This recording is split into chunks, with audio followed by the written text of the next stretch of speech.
السلام علیکم۔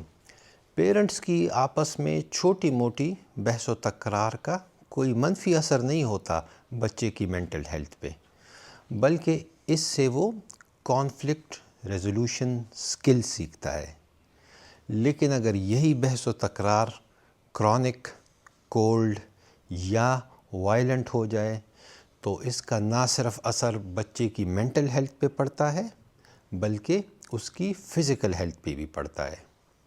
اسپیشلی اگر اس لڑائی میں ایک فینومینا ہے، اس کو کہتے ہیں ٹرائنگولیشن۔ اگر ٹرائنگولیشن شروع ہو جائے، ٹرائنگولیشن کیا ہوتا ہے؟ ٹرائنگولیشن جب پیرنٹس آپس کی لڑائی میں بچوں کو استعمال کرنا شروع کر دیں۔ کس قسم کا استعمال؟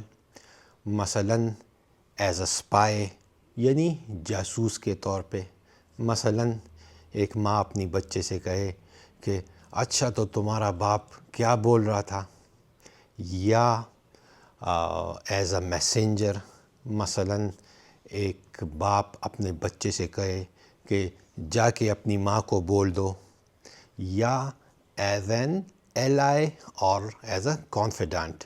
اس کا مطلب ہے کہ ایک پیرنٹ ایک بچے کو آپس کی لڑائی میں اپنا ایلائی یا دوست بنا دیتا ہے، اور اس سے پھر مشورے لیتا ہے، اور بلکہ مشورے دیتا بھی ہے کہ دیکھو تمہارا باپ ایسا خراب انسان ہے، اس نے میرے ساتھ ایسے ایسے ظلم کیا ہے۔ تو اس کو ایز این ایلائی اور اے کانفیڈنٹ یوز کرتا ہے۔ تو جب بھی ٹرائنگولیشن کا آنسر، یعنی ماں باپ اپنی لڑائی میں بچوں کو جب یوز کرنا شروع کر دیتے ہیں تو اس کا بہت برا اثر پڑتا ہے بچے کی مینٹل ہیلتھ پہ۔ ایکچولی ہوتا یہ ہے کہ اس میں ایک چیز ہوتی ہے جس کو کہتے ہیں سپلٹنگ۔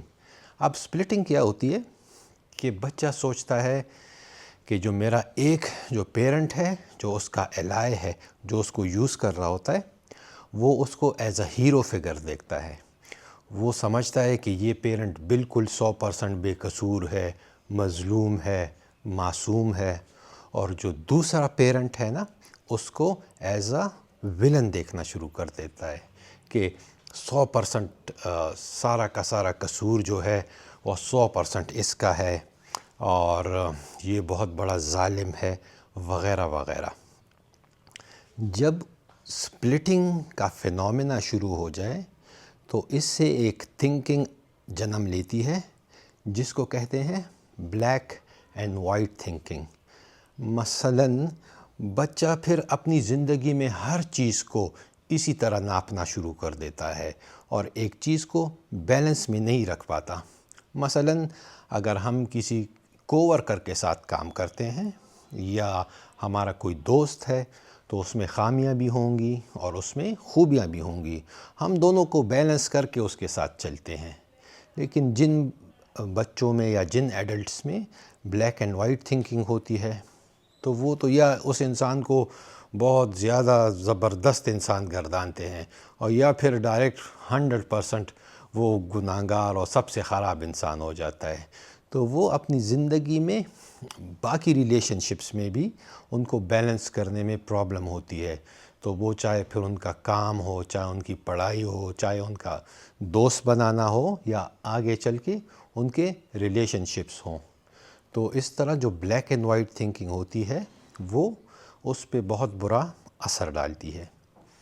اس کے ساتھ ساتھ کبھی کبھی بچے یہ سوچنا شروع کر دیتے ہیں کہ جو ماں باپ ہے، ان کی لڑائی جو ہو رہی ہے اس کی وجہ میں ہوں، اور اپنے اندر گلٹ کی جو فیلنگ ہے وہ اس کو آنی شروع ہو جاتی ہے، اور یہ چیز وہ انٹرنلائز کرتا ہے۔ انٹرنلائز کا مطلب ہے کہ یہ سب چیزیں، یہ جو گلٹ ہے، یہ اس کی شخصیت کا حصہ بننا شروع ہو جاتا ہے، جس کی وجہ سے اسے ڈپریشن، انزائٹی اور اس قسم کی اور مسائل فیوچر میں آ سکتے ہیں۔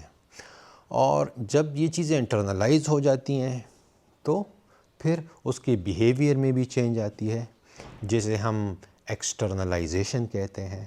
مثلاً وہ پھر وائلنٹ بھی ہوتا ہے، غصہ بھی کرتا ہے، مار کٹائی بھی کرتا ہے۔ چونکہ اس نے اپنے پیرنٹ سے یہی سیکھا ہوتا ہے۔